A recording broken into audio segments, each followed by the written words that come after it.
Welcome in. It's Tuesday. We're live. Must be a Tuesday live chat. Thank you for bearing with me this week. I'm traveling all day tomorrow. I didn't want to miss the Wednesday live chat, so the live chat this week has been moved up to Tuesday. So if you're watching this on Wednesday and you're like, wait, what is he talking about? We did this already. But if you're watching it now, welcome. We're doing it now. That's how this stuff works. It'll obviously be on demand for you whenever you get around to watching. This next hour or so is your time. Any questions, concerns, comments that you want to get in there about the Travelers, if you want to put a bow on the U.S. Open, if you want to ask about, I really don't care, whatever you want, let's fire away. We'll get after it.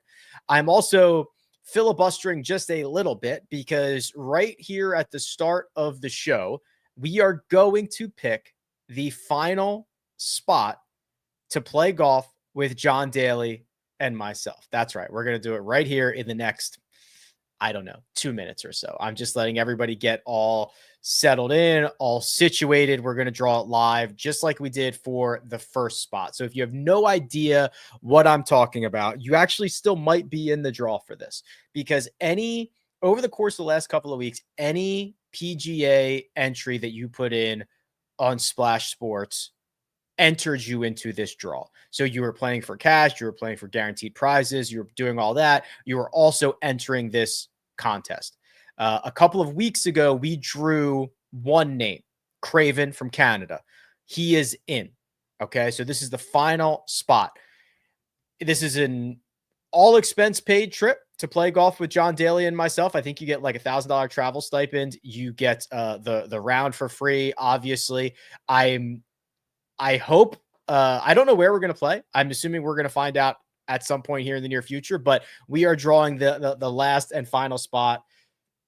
I imagine it's just going to be crazy, right? I mean, John's probably going to play barefoot and like bomb driver and like crush 6 packs of Marlboro Reds and 30 Diet Cokes. I don't know. Maybe I'll do the same.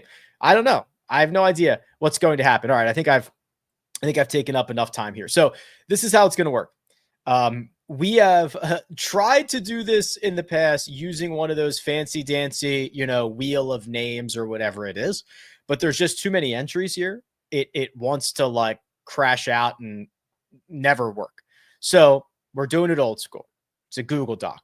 All right. And we've got all 8,000. Let's see how many there are. 8,384 entries.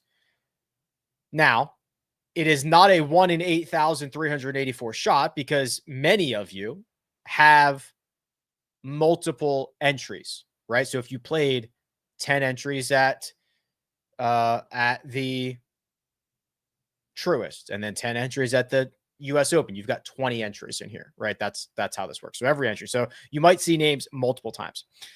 We are just going to do this one straight up randomization. I'm going to highlight these columns. I'm going to go to data and I'm going to click randomize range. And whoever's name is right here in row number 2, which is the top row after the headers, that is who is playing golf with John Daly, myself, and Craven. Okay. And then it'll be on the Splash people as I will pass that name along and they will reach out and figure out all the logistics. That's a different department from this department here. Are we ready? Should we do this? I love the idea of building the anticipation even more, but I also feel like we should just rock and roll on this. All right, here we go. To play golf with John Daly and myself, to get your travel stipend, to play probably some nice golf course and have a great day. Here we go. Whatever is in row number 2 is the winner. I hope it's not me. Could you imagine if I draw my own name? All right, here we go. Data. I'm going to click it in 3, 2, 1, click. Carter, congratulations. C. Anderson, 2833. Carter from Georgia, congratulations. You, my friend, are playing golf with me and John Daly and Craven, our fourth that we drew a couple of weeks ago. Congratulations. Now it is up to Splash to reach out to you. So don't email me. Don't email Mina. Splash guys will take care of this. But we're very excited. I hope this, I don't know what the date is. I guess we're going to have to get everybody's schedule in order. But well done. Congratulations, Carter. looking forward to meeting you. Looking forward to playing a little bit of golf with you. All right. Whew, that gives me the warm and fuzzies, man. I want to pull winners all day long, you know? Well, I'll just pull some winners, see what happens. All right. Let's focus now. We've got to focus on this week. We've got work to do. Travelers Championship. It's the week after the US Open. This is a great golf course. I played it a couple weeks ago. I just released a vlog about it. You have to go on my email newsletter because it was a long story short. But we're going to rock and roll. Here's what we do always out of the gate. Let's look at the weather. Cromwell, Connecticut. Rain in the forecast on Wednesday morning. Doesn't look like it's going to be that much of an issue. Look at Thursday, 91 degrees. You guys are going to be scorched. 91, 85, 89, 92 this week, 98 on Monday, 100 on Tuesday. What's happening? What's happening? Is this that? Did you guys see this, like this storm that's like making the entire country ultra humid? I'm leaving for Florida tomorrow, and that was like extreme humidity on the map. Oh, just absolutely. It's going to just be brutal. Anyway, there looks to be the worst conditions on Thursday afternoon. That is when the wind gets to be the most. 11, 12, 13 miles an hour. That is starting to certainly get into the range of detrimental, or at least something to consider in terms of golf shots. Friday afternoon, a little bit less, 9, 10, maybe 11 miles an hour. So we're only talking about a couple of miles an hour, but I do think I like the Thursday mid-morning and then hope you get like a Friday mid-morning tee time. The idea being, you know, this is, remember, it's only 71 players now that Corey Connors withdrew. It is not a pure wave advantage, right? I think Patrick Cantlay is the first guy who goes off after noon on Thursday, but the majority of the field is going out in the morning on Thursday. So it's not the pure two separate waves. So you might have to dive into some of the tee times a little bit. The one and done stuff is very fascinating for this week. So this is the site-wide selection rates on officefootballpool.com. It's probably like, I don't know, 3 million selections or something like that. Ben Griffin, 15% is the highest selected golfer as of right now. Welcome to the big leagues, Ben. You have made it. You are now the most selected golfer in a signature event. Victor Hovland is second, 13%. Keegan Bradley, 9.6. Xander, 9.1. Cam Young, 8.8. A lot of really good options here, right? When the highest owned golfer is 15%, you're going to have a lot of options. You see Russell Henley's name at 5.3%. That's a path that I went down quite a bit this week. Sepp Straka's name at 3.1%. That's a name that I went down a lot this week. I think there are a lot of really good, viable options, and we're going to get into those and all of your questions. But let me remind you that right now, DraftKings is giving new customers a chance to play free for their share of millions in prizes with their first deposit on the DraftKings Daily Fantasy app. It is very simple to play. You build your dream lineup. You stay under the cap. Then you sit back, you watch your players rack up points. Every birdie, every clutch putt. It's intense stuff. You're going to feel it with every single shot. Just download the DraftKings Daily Fantasy app and enter promo code RickDFS to play free for your share of millions with your first deposit. Again, that's RickDFS for new customers. Just download the Daily Fantasy app for your free shot to play today. The crown is yours. All right, let's get to your questions. Ashley says, hello, Rick. What are your thoughts on Ryan Fox on this golf course? Ooh, all right, let's go. Everything from this point forward is probably from my website, rickrungood.com. Ryan Fox has started to show on a, lower level. He's not Scottie Scheffler, but has started to show that he is a little bit course agnostic, which is a very good thing to be on the PGA Tour. He wins at the Dunes Golf and Beach Club in Myrtle Beach. Then he has 4 really strong finishes at Quail Hollow, Muirfield Village, wins at TPC Toronto, and then another top 20 at Oakmont. My goodness. Yeah, that is a really good stretch of courses where he's proven that he can play. He has reined in the driver a little bit. He has been great on approach, and the putter is better than it probably should be for someone who hits it like he does. I'm buying Ryan Fox until someone proves otherwise. Al says, not hearing much about Brian Harman for this week. Top 10 almost every single time he tees it up. Deep dive. Yeah, so Brian Harman was playing okay before the victory. Since the victory, he has played pretty bad golf. I understand what Al is saying because the best finish that he has by far is the T3 at Harbortown, another short golf course, kind of play positionally. So I understand what he's saying, and that's Brian Harman's strengths. The fact that he's lost strokes significantly from tee to green in 5 straight and 6 of his last 7, plus I I try not to get into these guys' brains, but he's been dealing with this, this horrible story.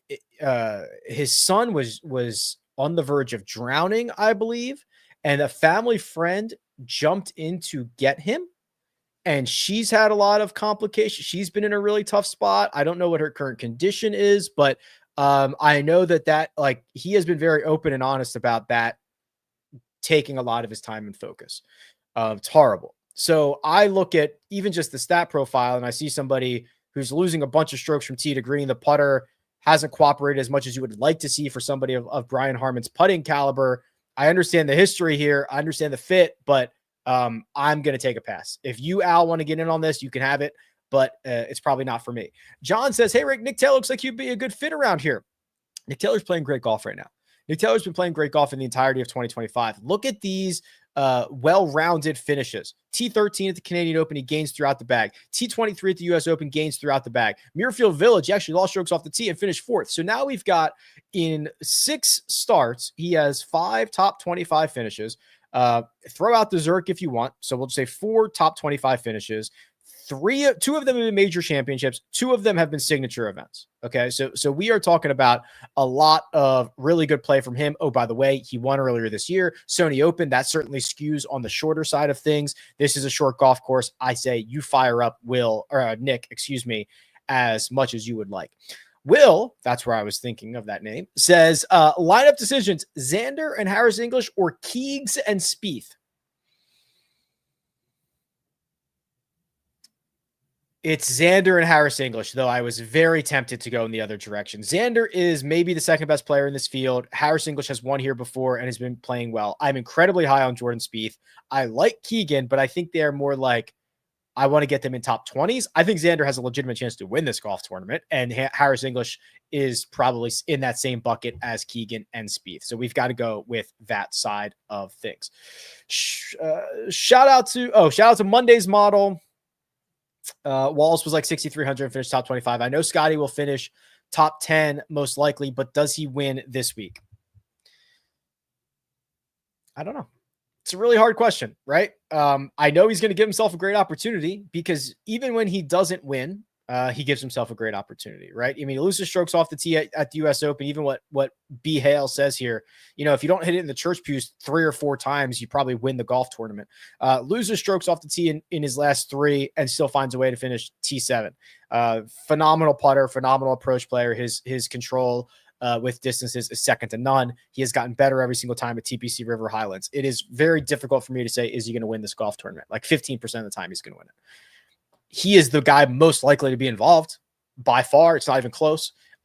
He's from a DFS for DFS purposes. He's like $1,000 cheaper than he was last week. The field is deeper and better at the bottom than it was last week.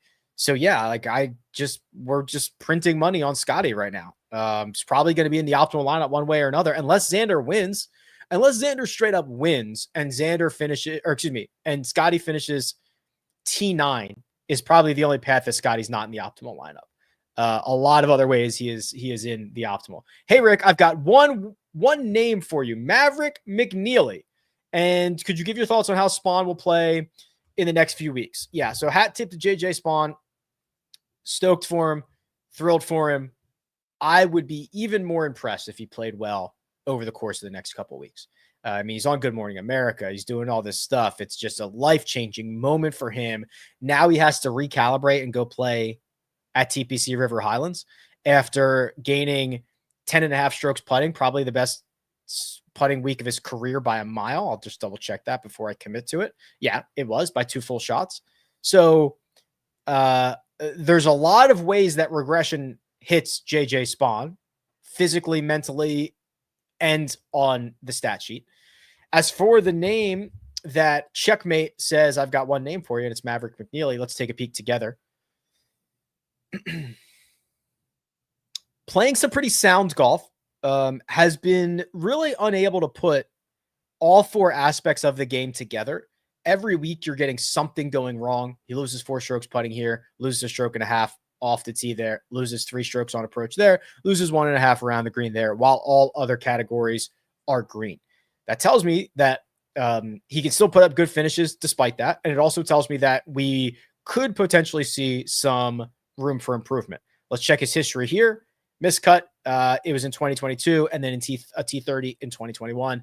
I'm not going to worry too much about either one of those. This is like a 6 out of 10 for me. I lean towards, yeah, this looks like a pretty good option, but I'm not clicking Maverick McNealy's name in every single lineup. Considering season-long one-and-done ownership strategy, couldn't it be a prudent play to just save your big players till later in the season in a majority of your entries? Well, yes and no. I don't think you should be saving them for the end of the season. You should be saving them for the biggest purses, right? That's what really matters. And we are running out of big purses. The other thing is the new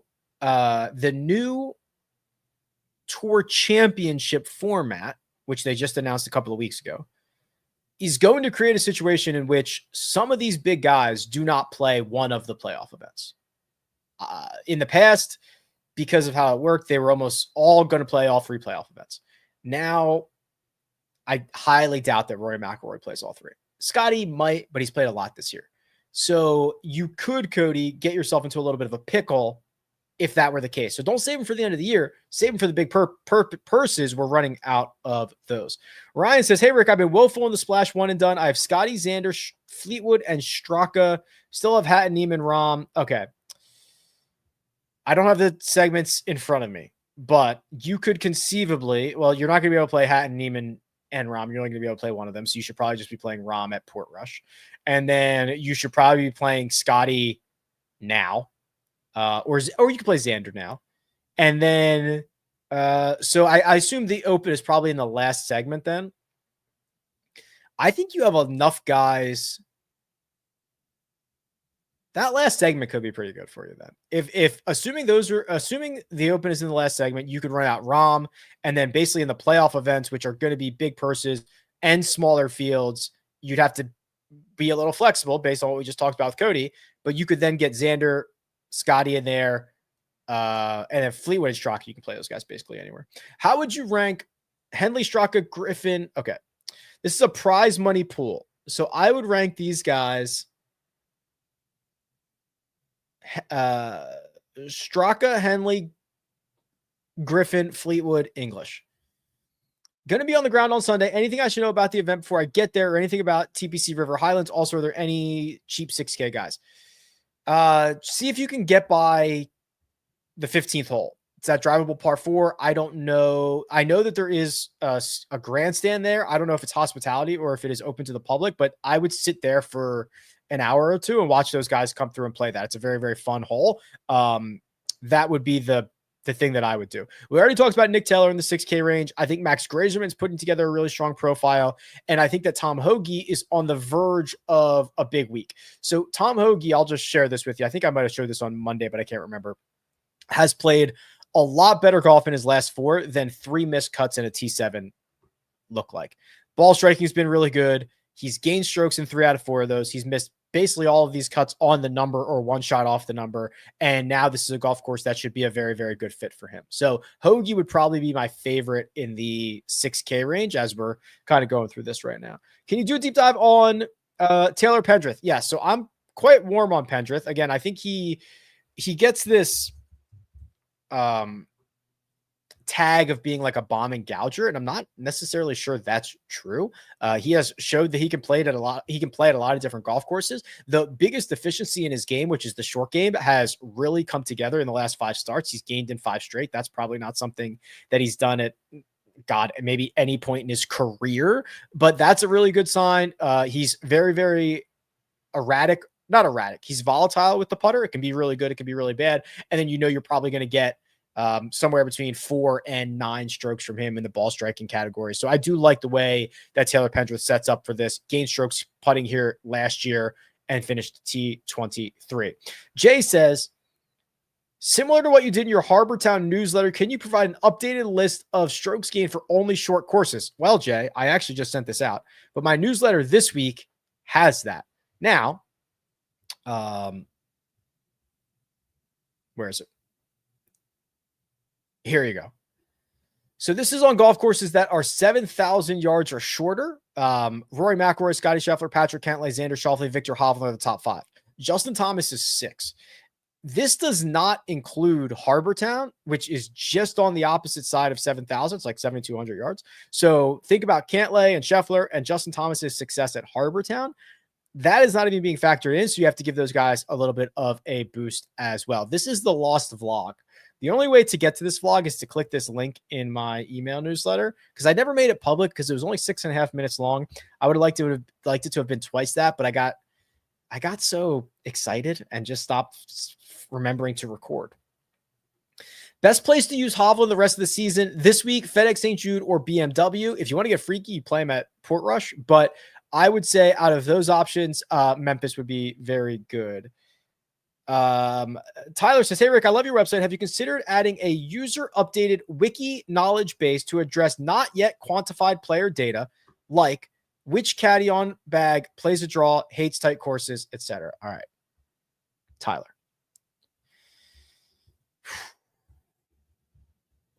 So that's a great idea. How much of this do I want to share? I've been working on, this has been going on for about a year, maybe more. I mean, this is the largest data project I've ever done. It is going on a year, and I'm very close to being done with it. And if you've noticed some of the tweets or some of the things that I've put out in my newsletter recently, you can see the scope of this. So for example, those shot shapes that you're referring to, they're in there. Okay. What you're looking at now is JJ Spawn's 2025 shot shapes and 9 windows. You're going to have the ability to see all this radar stuff. This is like part of this largest project I've ever done. It's extensive and it's on the verge. The other stuff I've always wanted to, so I don't know how we could do that. You seem to know more about this than I do. Maybe you should man this, but I've always said, like, if I can get the consistent caddy data, which I know is out there, I just need somebody to like get it to me every week. I'll put it in the database. We did crowdsource rounds of preferred lies. And then once I had the dates, I was just able to put it in the database. So there is stuff like that where I don't know how we do it. I don't know if it's an email chain. I don't know if it's like you said, like a wiki. I wouldn't even know where to start with that on the website. If I just have some help getting that information, I can put it on the website pretty easily. So there, that's my rant. Currently 13th out of 75 and 1 and done. I love the way Burns has been playing, but I do think the back 9 on Sunday will linger. Also have Sepp, Keegan, Victor, and Henley available. Okay. I'm normally, and I think I said this on Monday as well, I normally don't subscribe to the like major championship hangover, but last week was so tough, man. And those guys looked beat. And then for Burnsy, oof. The good news for him is he's playing well enough that I think you're going to get, I don't think this is going to linger very long. I do worry about him this week, but I don't think it lingers very long. I think he's going to be, you could start playing him again very, very soon. If I were you, I would roll out Henley or Sepp Straka, try to get a little cute here. I think they're both great options. I think Keegan's a little bit riskier. I would say Victor and Sam is what I would do. Could you run a model for me? Sure. So this is the custom model, rickrungood.com, which again, all that information is going to be available on. I'm seriously a year into this date. It's unbelievable. So Jake, this is Jake's model. He's saying 25 on approach. So let's do last 36. 25 on approach from 125 to 175. So we have to split that up. So we'll have to do it like this. And then 25 on accuracy. And then the last 25 is my choice. Ooh. Short courses. Jake's model is Scottie Scheffler, Colin Morikawa, Daniel Berger, Russell Henley, Shane Lowry, Keegan Bradley, Patrick Cantlay, Siwoo Kim, Ludvig, and Lucas Glover. Excluding Scottie, says Joe, what 3 to 5 guys do you think have the best chance of winning this week? I'm not gonna just read you off the odds board, though I am tempted to do that. Here we go. These are the guys that I feel pretty good about. Xander, Straka, Henley, Spieth, believe it or not. I know the history. And I will say Justin Thomas. If there is a time to get, if there, we bob and weave on Justin Thomas, right? We get in, we get out. We've been pretty good at it. We weren't really in that much before Harbortown. We might have been in on him at the Masters. Boom, we get into Harbortown, he wins. We kind of get out a little bit. Probably missed the T2 at Truist if I remember correctly, but whatever. I think we're in here. I think we're in. Again, I'll say the same thing. Snap the driver over the knee. First out of 55 in a one and done, I have Tommy, Lowry, Hideki, Griffin, or Mav as options. If you are first in one and done, you should probably just play Ben Griffin. He's going to be the most popular. He's he's phenomenal. I wrote about him in my newsletter for this week. He's just phenomenal. And you get to save the rest of those guys. You could play Tommy and Lowry, the Scottish. You could play him at the Open. You can play him in the playoffs. You can play him anywhere. Hideki, you could probably play. Could play him at Memphis. Could honestly probably. I'm trying to think where else he'll play. Is this the last signature event that we have that's not a playoff event and not a major? Might be. Yes, Armina's giving me the thumbs up to yes, it is. Thank you, Mina. You want to come on camera? She says no. She's shaking her head now. Is there a sample size threshold that would push you to weigh bad course results over over a seemingly good course fit?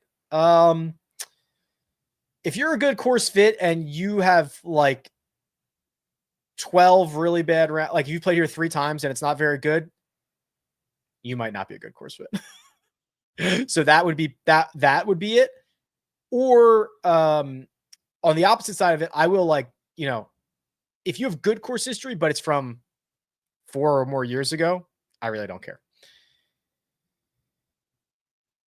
Hey, Rick, great U.S. Open coverage. Thank you. Can't get past 30 out of 140 in the one and done. Thinking Xander this week versus Hovland. Thoughts? Prefer Xander this week. Yeah, let's go. Ride. We discussed a lot about course fit. Are you able to see which players have the worst course fit as opposed to the best? Yeah, so it's probably not what you're what you really want. So Jack, it's not like some of these guys are really good, so their baselines, even if Rory McIlroy is a worse fit here than normal, the way that I calculate course fit, Rory McIlroy is going to be a positive fit at every golf course in the world.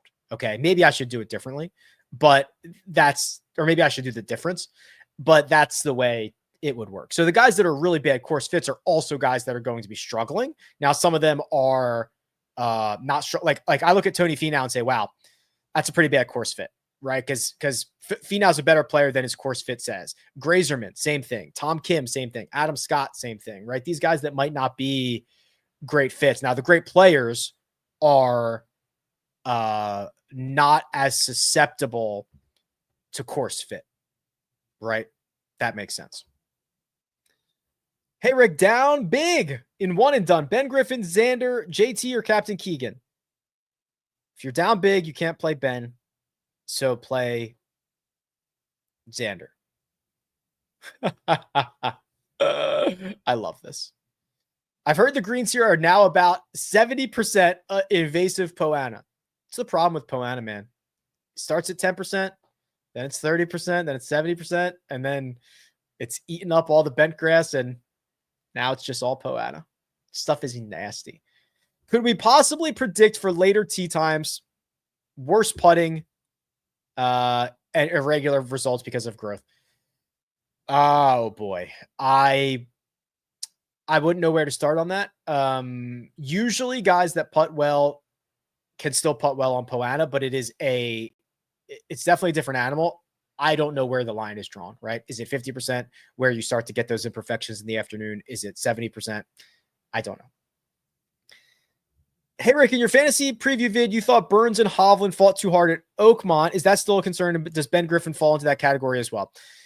I mean, yeah, it's definitely a concern for a lot of those guys that had to play like late, and were in it. Ben Griffin, I don't know if I lump him into that category because he was not like in the final group. He was not really in it, even though he played well. And Ben Griffin has played more golf than anyone except Eric Cole this year.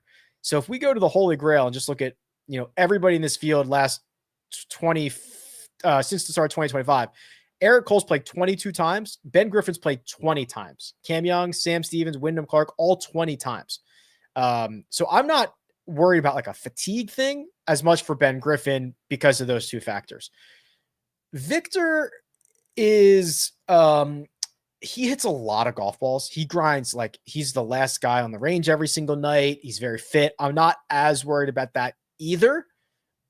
I am worried about it with Burns a little bit. I'm worried about it with JJ Spawn.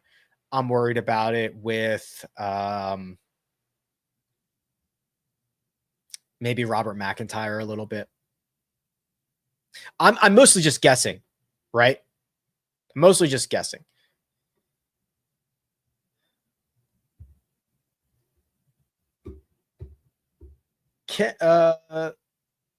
Let me circle back on that one, Tyler. Can you list your 3 players to win this week and 3 players that won't win? All right. Will win. Scottie, Xander, Straka. Won't win. Rory, Cantlay, Burns. Good luck. I've already picked. Hello. Okay, now I'm getting to like the start of the show. Hello, everybody. So there's 2 things, Tom. I don't know how much time you're planning on spending at a golf tournament, but here's what I would recommend if you're going to a golf tournament. If you're going to be there all day long, so you're going to see I guess there's not waves this week, but if you're going to see like 2 loops, follow one group. I think it's very valuable to watch Scottie Scheffler hit every single shot in a round. I think that's really fun. Other one, walk backwards, which I tell people all the time. Start at 9, go to 8, 7, 6, 5, 4, 3, 2, 1. At Traveler specifically, at TPC River Highlands, go to hole 15. Now, when you go to hole 15, you look out into the lake and you see that Traveler's logo. Let me know if my golf ball is still out there.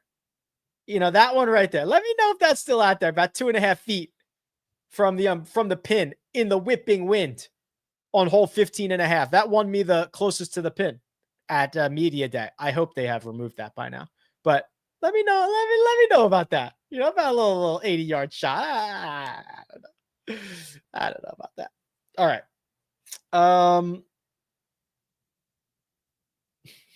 I'm getting to all the like, oh, pick me, John Daly. I'm an aspiring sports statistician. Oh, I can't even say it. Statistician. How'd you originally get into sports analytics? The data models on your site are awesome. Thank you. I know just enough to be dangerous. I'm not a mathematician. I'm not, my background is in big data, which allows me to create databases. And then I've honed my skills over the years in modeling and such, but I am not a mathematician. I just play one on TV. Okay. Create a radical model. All right. Let's create a radical model. What if we say,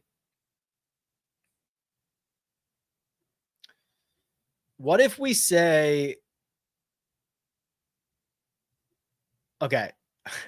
What if we say, I've never done this before. What if we say 25 weights on medium speed greens? Wow. Have you ever heard me say that in your entire life? You haven't. What if we say, I'm also trying to find something that would be like realistic. Okay, let's say, they're smaller greens. We want to be able to putt. We want to be able to scramble a little bit. Let's put 20 on scrambling.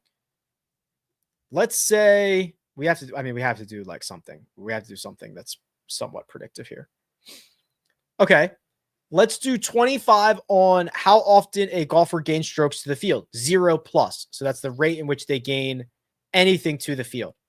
So I've got scrambling. I've got medium putting. I've got how often they gain. And then let's just say 30 on fantasy points. Number 1 is Scottie Scheffler, Rory McIlroy, Ben Griffin, Harry Hall, Min Woo Lee, Matty Schmid, Thomas Dietrich, Sam Burns, Justin Thomas, Sung J M. I'm going to save this. And we're going to call this Travelers Radical Model. I'm going to come back to that later, but that was fun. Still almost dead last in one. Still trying to go and get through the segment. If I have JT left, is he an easy pick at low ownership? Yeah, probably. Who's your favorite golfer? That's tough. I think all of them are fine. I root for Rory, though he's kind of been weird lately. I obviously root quite much for Victor. Out of the guys that I don't know or have never met, I think Matt Fitzpatrick and I would get along swimmingly. I think Neil Shipley and I would get along swimmingly. I've never met those guys.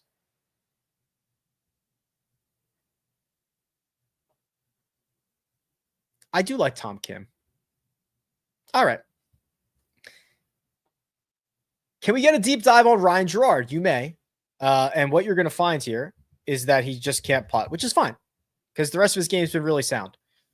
You're going to see red. Yeah, there we go. -2.2, -2.6, -7, -1, a small gain, and then -1.6. You know, I'm a team no putt guy, so this makes me happy. Any upside on Homa? I don't think so. I also think that when Homa, when it clicks, it's going to click, right? So it's going to just be like, boom, he's back. But we're getting like one good round every 2 weeks. And I'm not being fooled by that. Okay. So when people freaked out when he led the Memorial after Thursday, it's like, he's back. I don't think so. I have yet to see that. Still not there yet. Thoughts on Minwoo? I think this is probably one of the worst golf courses for him, which means he's probably going to win, right? But who did I say that about? Cam Champ? He didn't win. He ended up finishing like T12. Everybody who came back on Thursday and was like, Cam Champ's going to win the golf tournament. He didn't win. Yeah, Cam. I mean, Minwoo's lost the putter. Minwoo's lost the approach shot. Minwoo sprays it. It's a very tough spot for Minwoo. Post, and there you go. It's after the win. The win hangover happens all the time. Are you going to lean on using players that missed the cut or didn't play last week? I'm being very selective. I'm trying to just, I'm trying to be smart about the thing, right? I think you've got to go case by case. Hey, Rick, can you give me your top 10 golfers in the world? Okay. Without, let's see if I can, I don't know if I can remember everybody. Off the top of my head, Scottie Scheffler is number 1. Rory McIlroy is number 2. Xander Schauffele is number 3. Colin Morikawa is number 4. John Rahm is number 5. Bryson is number 6. Ludvig is number 7. Who am I missing? Justin Thomas might be number 8, which is crazy. Victor might be 8. Cantlay 9, Thomas 10, something like that. I'm pretty comfortable with that. Oh, yes, the Cutman is in the background. Oh, that's a new addition. I wonder what that's all about. I don't know. Maybe go check out the Second Cut podcast.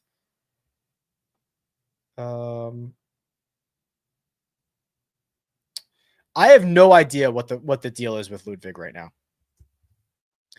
He's been sick. He's been great. He's been bad. He's been great. He's had a migraine. I do not know what we are getting out of him next. This is one of the rare spots he's going to play for the 3rd time. Again, on paper, Every golf course in the world is Ludvig's golf course. He's an animal.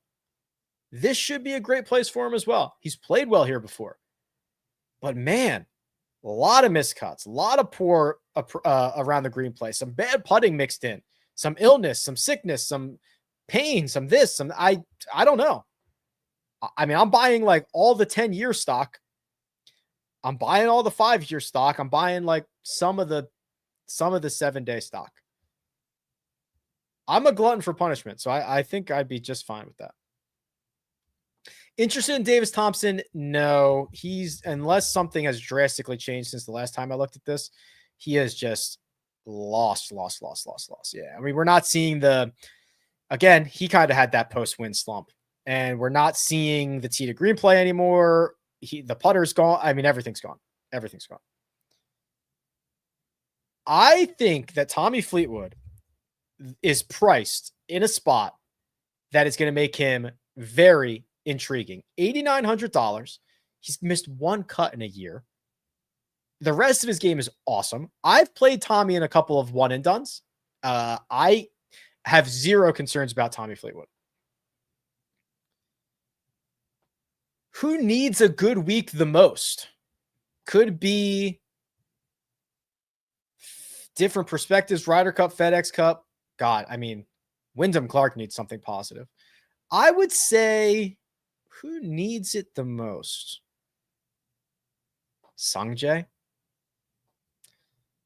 Gosh,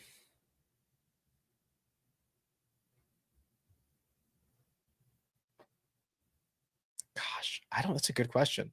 So many different angles we could go from here. I'm going to say Sungjae. He's just got to start playing well again. Pick one DFS flyer from $6,100 or cheaper. Okay, Austin Eckert. Can you make a case for Kevin Yu? Yeah, I can. I mean, he's like one of the better ball strikers in the world. That's the case for him. Finished third at the Canadian Open. He's actually popped with the putter twice in his last 3 starts, which would have been almost unimaginable at some points in his career. So yeah, I mean, he's a phenomenal ball striker. Do you think that Adam Scott?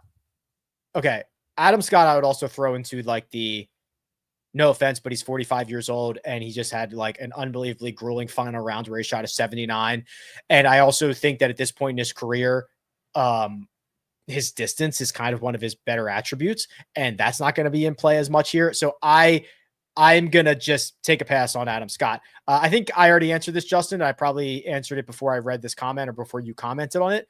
It says, you seem to have a lot more data in your tools in your newsletter. When are we going to see the same stuff you're looking at? From your lips to the data god's ears. Soon, my friends. Soon. I swear it's going to be the greatest thing since sliced bread. And I'm going to raise the price of RickRunGood.com. Nah, I'm just kidding. I haven't raised the price in like 5 years. So I think I've only raised the prices like twice. And you're always grandfathered in. So there are still people who pay like $8 a month because they were with me from the start. I think I've raised the price like 5 years ago. I won't raise the price. Minwoo. We talked about Minwoo. Rick, you have my dream job. Does every day feel like work? No, it does not feel like work at all, which is actually, I will say this. It's amazing. It's the greatest thing in the world. There is a tiny part of it where it's very strange, where I don't know where, like, when am I working? When am I not? When am I stopping? When am I going downstairs and just eating dinner? When am I doing all that stuff? So yeah, I don't know. It's hard, especially now because Mina, works with me and it's the two of us. So like all we do is this stuff. So it's hard to see. The lines are very, very blurred. Can we see who plays well in no cut events? Yeah. Go to the Holy Grail, go back however many years you want, go to more filters, click on no for cuts. Last couple of years, best players are Scottie, Rory, Xander, Berger, Cantlay, Morikawa, Hovland, Fleetwood. Are any of these surprises? Tom Kim's probably the biggest surprise there. Shane Lowry, Sung J.M. Are people really that upset about Rickie getting another exemption? I don't know about that, but the sponsors exemption thing is incredibly corny. It is. Sorry to say it, but it is. These are bent Poana, like a hybrid, like a mix, like a little overseed type situation. So if you go to Holy Grail, there's actually a bentgrass POA thing in here. Hold on. You got to click a couple of them, I think. Maybe I have this screwed up here. I might need to look into that. I'm gonna back off of that for a second. I might need to look into that.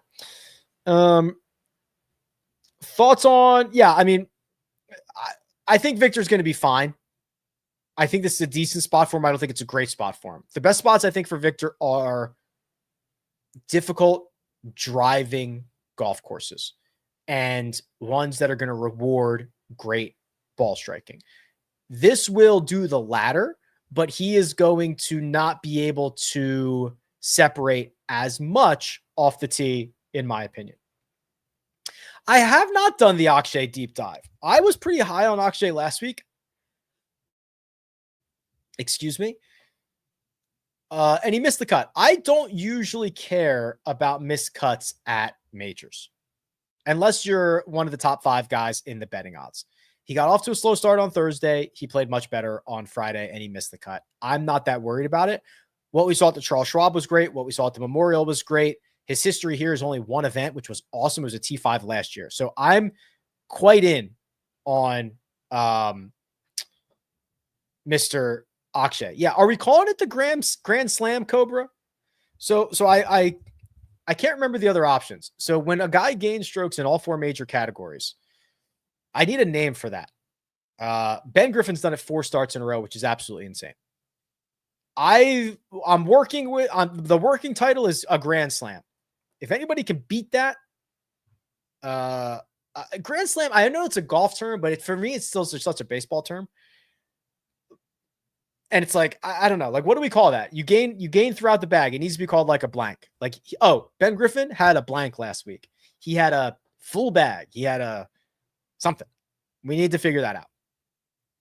Fleetwood or Straka, one and done. Depends. Straka. Fading Rory this week, definitely underweight. Probably the next time I'll be similarly weighted or overweight on Rory McIlroy is the Open. He's clearly dealing with something. I think golf is really hard for him right now to gear up for. Even if we just forget all of that, he's lost strokes on approach in 4 straight, which is not a good sign. Okay. So I'm going to just probably check back in with Rory at the Open. Mina says we should call it a quad, but that's like a bad thing though. You know, it's like a quadruple bogey. I don't know. I'm so scared. How common is it? Oh man. So Rubright. All right. Wait, I'm out of order here. Okay, I'll come back. How rare is it for someone to gain in all 4 categories in 4 straight events? Pretty rare. Also, nobody has accomplished that feat more this year than Ben Griffin, who has done it 7 times. 7 times. Scottie Scheffler and Xander Schauffele have done it 3 times and 1 time respectively. And now Ben Griffin has done it as many times in his last 4 starts. So it is quite rare what he's doing. What is your favorite major and what is your favorite tour event? The Masters is unbelievable. It's the greatest thing in the world. There are other tournaments where if I go to them and maybe like, it's Friday morning or somebody invited me to play golf early on Friday morning. Maybe I'm not going to get to the golf course till noon. Okay, fine. Never at the Masters. I want to be there from sun up to sundown and then beg to stay more. It's incredible. It really is. Other than that, I'm always a sucker for Torrey Pines. I love the vibe. Phoenix, you got to do Phoenix once. It's insane. Yeah, I think that's probably the list.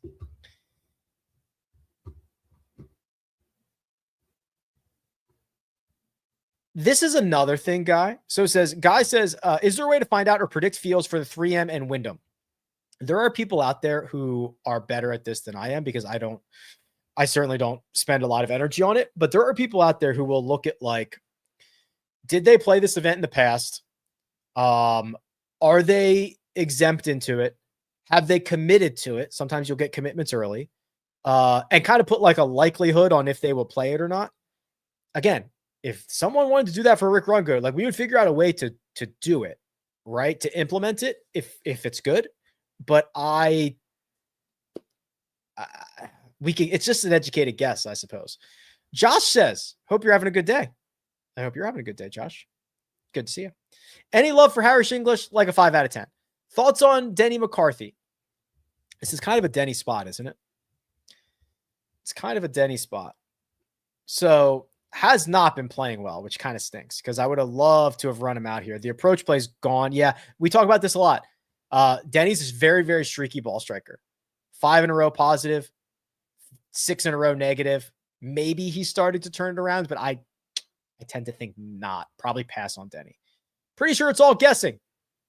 I don't know what that's referring to because I'm 17 minutes behind on questions, but yeah. Spieth viable for one and done. All right, let me just say it now. Jordan Spieth has the most bizarre course history. Okay? He won here, and then he's been horrendous. Won here in 2017, 42nd, miscut, 54th, miscut, 63rd. And basically red across the board. The opposite of a Grand Slam, a golden sombrero. Here's the thing. I'm in on Spieth. I think he's never going to get back to 2015 Spieth, ever. Number one player in the world, historically, iconically great. I think he can be like maybe 2017 Jordan Spieth. He's very, very good right now. And it's in all really strong categories. And when I think when he plays like this, the golf course doesn't matter. Course history doesn't matter. Nothing matters. This is very strong play from Jordan Spieth.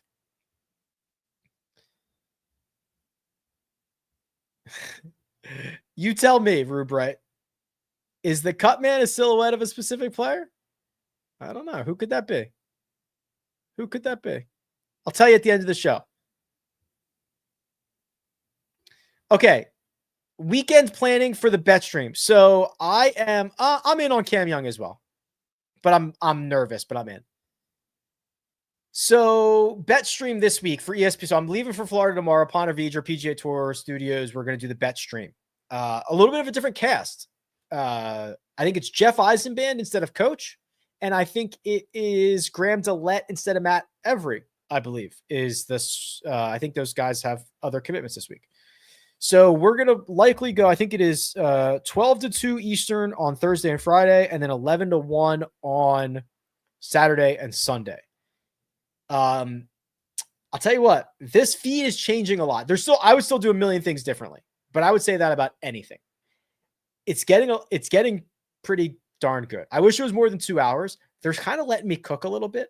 They're letting me stand in front of the screen and show graphics and like do like the weatherman magic board type stuff. I think they trust me a little bit. Not to say something stupid, but yeah, I get to be a very data driven person on that feed. Like, let's throw it to Rick for some data stuff. I'm like, let's do it. Let's throw it to Rick for some data stuff. And it's really, really fun. And I can't wait to get down there. So yeah, please tune in for that. I think that, again, I think those are the times. 12 to 2, the first 2 rounds, and 11 to 1, the final 2 rounds should be it. It's on ESPN Plus. You'll see it under there. It'll say Bet Stream or whatever, ESPN Bet Stream. I just jumped in from Liverpool. Oh, mate. So sorry if you've already covered it. What do you think about McIntyre and Young this week? Both have been solid the last 4. Yeah, McIntyre, I worry about both of them kind of having a letdown a little bit. Cam Young has played closer to what he was doing when he was Rookie of the Year. I find Robert McIntyre to be a little bit streakier, but this is a really good set of stats from Cam Young. So if you could just assure me that Cam Young wasn't going to be a mental case, I think it's a great week for him, although I don't know if that is assured or not. Golfed for the cycle. Not bad. I think people will be upset, Jim, using the word golf as a verb. Golfed. People hate that. I don't care so much. Golf for the cycle. It's not bad. If we were picking the Ryder Cup team today, who are your 12? Okay. I got a couple minutes. Why not? Why not? Let's go to the rankings just so I can give you like the real deal. So zoom out. All right. Scottie Xander. Yes. I mean, does Spawn have to be on my team? He probably should be, but does he have to be? Should I just take the top 6? All right. For this purpose, I'll take the top 6 that are auto qualifiers.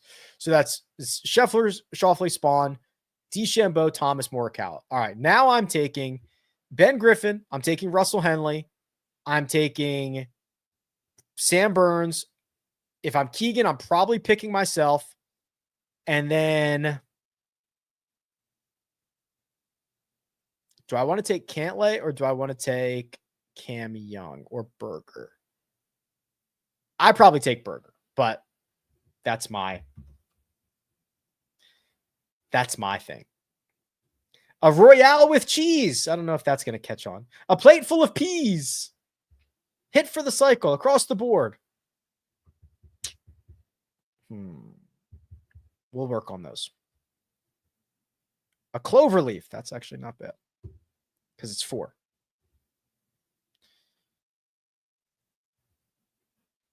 Okay. Oh, a Hulk all green. That is good. That is good. It's like the Rolex has the, what's the all green? They call it the Hulk, right? The green on green Rolex. The nickname for that's the Hulk or the Kermit or something like that.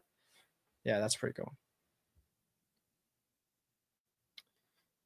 Okay. I have not stepped back in on Tom Kim, but I've reached out my little toe and I'm touching the water just to see how cold it is. In theory, this should be a good spot for him. I liked the way he drove it at the US Open. I liked how many birdies he made at the US Open. I think he can clean a lot of that stuff up, he's certainly not going to make as many big numbers here. So I'm, yes, on the verge of in on Tom Kim. Okay. Go sign up for rickrungood.com. I promise you won't regret it. We're going to do the second cut mega preview pod here with Mark Immelman at 6 p.m. Eastern time. I'm traveling all day tomorrow. I don't know. I'll see you guys this weekend. Thanks so much. Thanks for being flexible on the day this week. Talk to you guys. See ya.